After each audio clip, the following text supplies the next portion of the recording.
Diamond হারবারের কর্মসূচি সেরে নন্দীগ্রামে যাচ্ছেন মুখ্যমন্ত্রী এবং মুখ্যমন্ত্রী হওয়ার পর যখন তিনি শপথ নেন, বিধায়ক হিসেবে যখন শপথ নেন, তারপরে তিনি বলেছিলেন যে তিনি ভবানীপুরের বিধায়ক হিসেবে শপথ তো নিচ্ছেন, কিন্তু নন্দীগ্রামকে কখনো তিনি বুঝতে দেবেন না যে তিনি নন্দীগ্রামের বিধায়ক নন। এবং গতকাল আমরা দেখলাম নন্দীগ্রামের বিধায়ক পদ থেকে তিনি ইস্তফা দিয়েছেন, দেওয়ার পর আজ তিনি যাচ্ছেন নন্দীগ্রামে।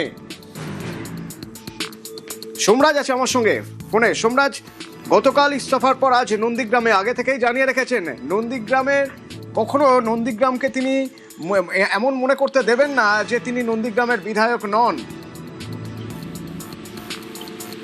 দেখো, একদমই সেই বার্তা দিতেই আজ মুখ্যমন্ত্রী শুভেন্দু অধিকারী যাচ্ছেন নন্দীগ্রামে। গতকালই বিধানসভার স্পিকারের কাছে নন্দীগ্রাম বিধানসভার বিধায়ক পদ থেকে তিনি ইস্তফা দিয়েছেন। ভবানীপুর বিধানসভারই বিধায়ক হিসেবে তিনি কাজ করে যাবেন, কিন্তু তার পাশাপাশি নন্দীগ্রামের মানুষের পাশেও যে তিনি রয়েছেন সেই বার্তা গতকাল বিধানসভা থেকেই তিনি রেখেছেন।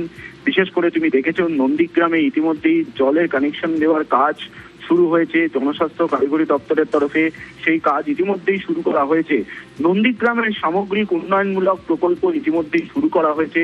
তাই ভবানীপুর বিধানসভার বিধায়ক হিসেবে তিনি থাকলেও নন্দীগ্রামের উন্নয়নে কোনো খামতি থাকবে না, এই বার্তা দিতেই আজ তিনি সন্ধ্যাবেলায় পৌঁছে যাবেন নন্দীগ্রামের রেয়াপাড়ার পার্টি অফ, যেখানে স্থানীয় নেতৃত্বের সঙ্গে বৈঠক এবং পাশাপাশি জনসংযোগ নেবেন বলে এই সূত্র মারফত জানা যাচ্ছে। ডায়মন্ড হারবার এবং ফলতায় দুই কর্মসূচি রয়েছে আজ তার, এবং সেই ফলতার শেষ করে সোজা সড়ক পথে তিনি পূর্ব মেদিনীপুরের নন্দীগ্রাম পৌঁছে যাবেন। এখনো পর্যন্ত সেই কর্মসূচি চূড়ান্ত হয়েছে। ধন্যবাদ। এবং এর আগে শুভেন্দু অধিকারী বলেছিলেন, মুখ্যমন্ত্রী বলেছিলেন যে বন্ধু শুভেন্দুকে নন্দীগ্রাম সবসময় পাবে। শুনুন।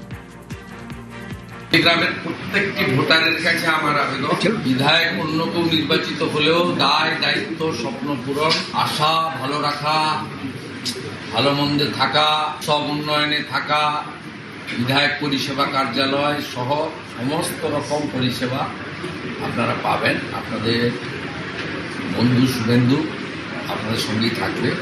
7ই জানুয়ারি ভাঙাবেড়ায় যেমন প্রত্যেক বছর ঘুরে দেখা হবে।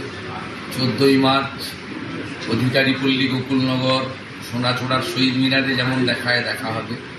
10ই নভেম্বর রক্তাক্ত সূর্যোদয়ের বর্ষপূর্তিতে করপল্লী গোকুলনগরে যেমন প্রত্যেক বছর দেখা হয়।